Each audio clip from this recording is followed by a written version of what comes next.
In digital Marathi, जनतेच्या हक्काचं व्यासपीठ। अंबरनाथ तालुक्यातील वाडी आणि मांगरोळ गावात गावठी दारूच्या हातभट्ट्या हिललाईन पोलिसांनी उद्ध्वस्त केल्या आहेत। यात 8,000 रसायन मिश्रित गावठी दारू जागीच नष्ट केल्याने हातभट्टी दारू बनवणाऱ्यांमध्ये चांगलेच चपराक बसले आहे। वाडी आणि मांगरोळ गावात गावठी हातभट्टी दारू मोठ्या प्रमाणात निर्माण होत असल्याची गुप्त माहिती हिललाईन पोलीस ठाण्याचे बाबू जाधव यांना मिळाली होती। त्या अनुषंगाने वरिष्ठ पोलीस निरीक्षक अनिल जगताप यांच्या नेतृत्वाखाली सहाय्यक पोलीस निरीक्षक सचिन गवळी, बाबू जाधव यांनी वाडी आणि मांगरोळ गावात सापळा रचून गावठी दारू तयार होत असलेल्या ठिकाणी धाड टाकून रसायन मिश्रित गावठी दारू नष्ट केली आहे। यावेळी 8,000 गुळ मिश्रित दारू नष्ट करण्यात आली आहे।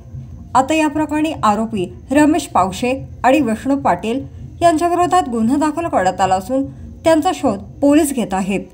या ठिकाणावरून गुळ मिश्रित करण्यासाठी लागणाऱ्या प्लास्टिक टाक्या देखील पोलिसांनी फोडल्या आहेत।